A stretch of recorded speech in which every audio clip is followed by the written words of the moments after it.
That's the band Camino from their new album NeverAlways. And here are Jeffrey, Garrison, and eventually Spencer to reveal their favorite obscure YouTube references as they prepared for release day. You know, this week's been crazy with all the different pieces, and we're doing an album release event in Nashville, and then we're announcing some surprise shows, which we haven't told anyone about yet. So I don't know if Ooh, we're supposed to say okay. that, but and then just getting ready for all the content we got to do and all the stuff. It's been crazy. It just feels All good to the finally things. be a It couple sounds days very out. unrock and roll. I know. It'll be rock and roll soon enough, I I promise. hope so. For your sakes. Yeah. Has it been a while since you've done some shows? Yeah, like It a year. has. Yeah. Yeah. So how do you Honestly, get I back think up this is a long. to speed? Well, I'm hoping I have a couple days to practice before rehearsals, but you know what? We'll find some time here and there. I'm sure you will. That's good. Yeah. And has the band over the so this is your third album, and has the band evolved over the time span of the three records, do you think, in your minds? Absolutely. Yeah. Yeah, you can definitely hear an evolution throughout the albums. And I think this one, we're always trying to be our authentic selves. And as we grow and change, I think the music grows and changes with us, and Right. always finding that sweet spot of, honoring the fan base and the people that have got us here. And, they're in a way expecting a certain type of music. And in a way, we're never going to we never want to betray them, but we do want to take them on a journey with us, Yep. Yep. Yeah. Well, I get a lot of press releases sent to me, and everybody, most of them say something like, "Oh, the new album is return to their original sound, but they're pushing forward." So they try to have it both ways at the same time to kind of satiate everybody. And your album, of course, is called Never Always, which kind of emphasizes that. Yeah, exactly. So where did the title come from?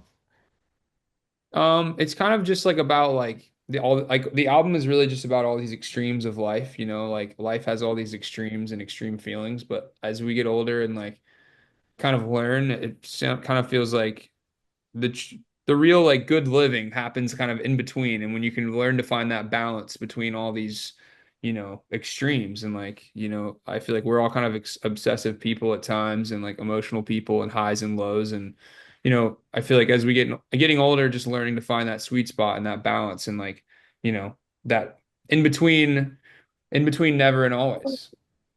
We were just talking about the making of the record and the kind of, trying to appease the fan base, but still move the music forward. Do you have any thoughts about that? I mean, I think that's just the struggle with a lot of artists. I think that's everyone wants to, the point of art is to not keep making the same thing over and over again, in our opinion. You want to, I think it represents growth and it represents just life in general. It never stops moving, never stops growing, never, all of that good stuff. But then obviously, you always you want to make the people who made it happen happy. So you don't want to stray too far if possible, but Right. And out of that's the idea. the 11 tracks, and I've heard the record, can you maybe point one out that fans would go to hear something new or a new direction or something that might throw them off a little bit? And we can talk about that. Mm. Good There's a question. couple. Yeah. I think to kind of go back to our roots, I think Stupid Questions is one that I think a lot of OG fans are gonna like. It kind of has it kind of feels like it could have been on our Try Hard record in a way, which is kind of that was before our first album. It was like an EP that we put out that I think a lot of really was important to our formative years. Right. And this one kind of feels like it has some of the same energy as See Through, one of the bigger songs on that EP.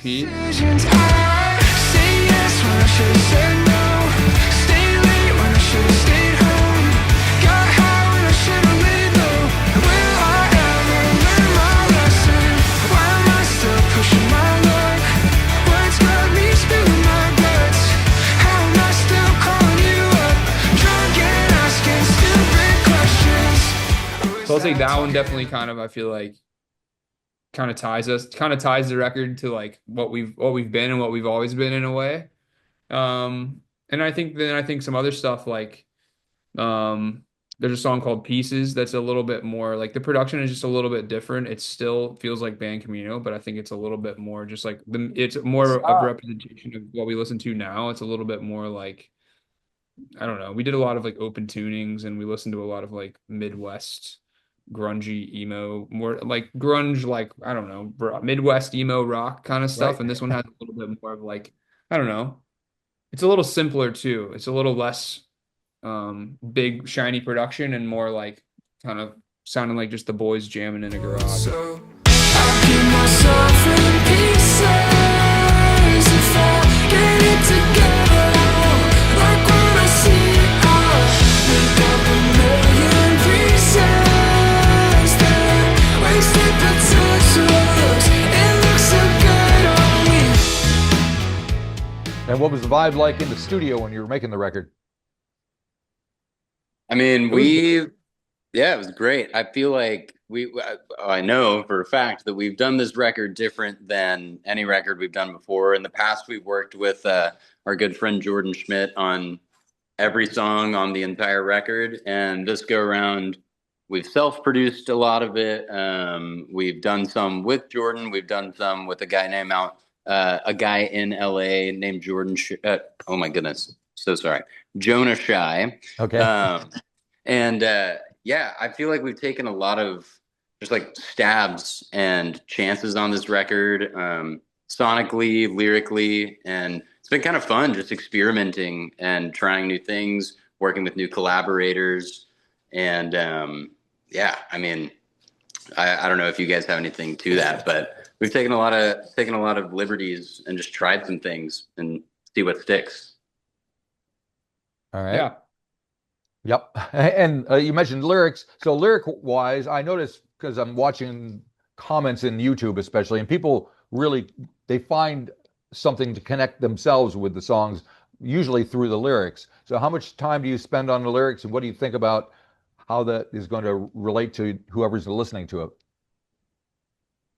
Oh, I think it's, arguably the most important part of the song. And, I think we probably spend the most time like writing, rewriting, critiquing, like making sure that, what we have to say feels like it's a representation of us. And I feel like, and just feeling like we have something to say in general, I think, we're very careful with our words and what we can represent and use in our platform to like, represent authenticity and just like, I think music for all of us, I've said this so many times, but music for all of us has like been there for us and helped us feel things that we needed to feel and like, feel understood. And I think that's all what we want to do through music is like make people feel like that and give, do what music has been for us to other people, hopefully. All right. Okay. Anybody else want to add anything to that? Jeffrey, are you the main lyric provider? Sometimes. Sometimes. Okay. All right. So you have a song called Hates Me Yet, which you've done a video for, and there's a reference to obscure YouTube references. Do you have any obscure references you'd like to share with us? She sends me telepathic messages, and she gets my obscure YouTube references, and she tells me things again if I forget, and I wonder if she hates me yet. Well, last night we were actually watching a YouTube video. I don't know what it's called, but I think it's called something about Shia LaBeouf, and it's an orchestra. It's an orchestra and a choral arrangement of this crazy song about Shia LaBeouf trying to like murder someone in the woods. Right. And it's a crazy YouTube video. But yeah, I think, as men all around 30, we really we have our fair share of YouTube videos that we quote often. And I think the Shia LaBeouf one will become a new thing. Yeah. Garrison, do you have one? Oh man.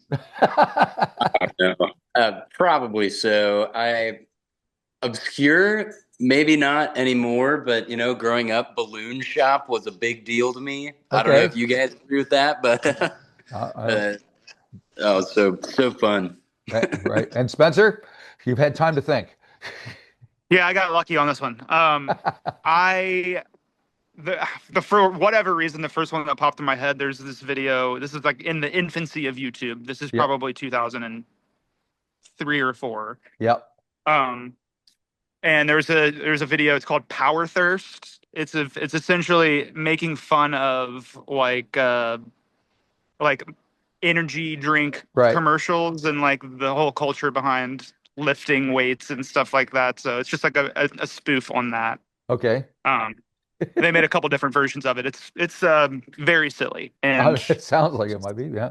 it's pretty silly. Worth the watch. All right. So, and how involved are you guys in the video making and presentation and thought process that goes into making your visual statements with these songs?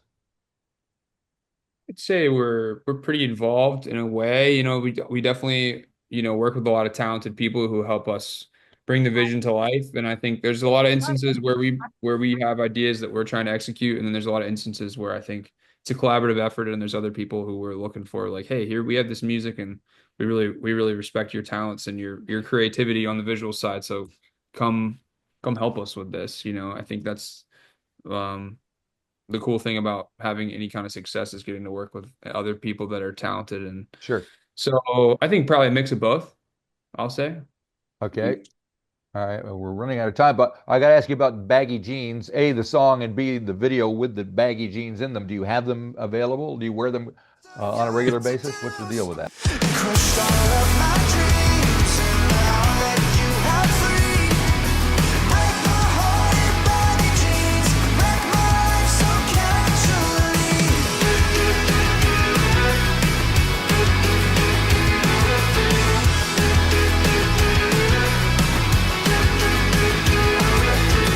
We have them available. It's a little too hot here in Tennessee to be wearing those.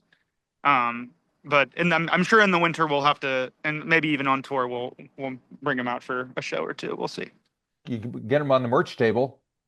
Probably some money made there. Very true. Selling 10-foot jeans. It's a good idea. We'll need a whole other truck just for the jeans. Yeah, Yeah. well, it could be the start of something big. So to speak. Definitely long, at least. What do they feel like when you're wearing them? Like long, like socks or something that are like way too long. I don't know. They were Yeah, it just weirdly felt like heavy. Yeah, it felt like a mistake, like something was going wrong. Something was wrong. Very good. All right. Well, we got to wrap this thing up, but looking forward to seeing you when you get here in February. Have a great release day and just have a good time. All right. Thanks We so can't much. wait to be over. Right on. Thank you, Marty. If you enjoyed this episode of the 13th Floor's Music Talk series, please be sure to subscribe to the website or to the YouTube channel. Follow us on Facebook or Instagram and wherever you find your podcasts. There's a whole lot more to discover.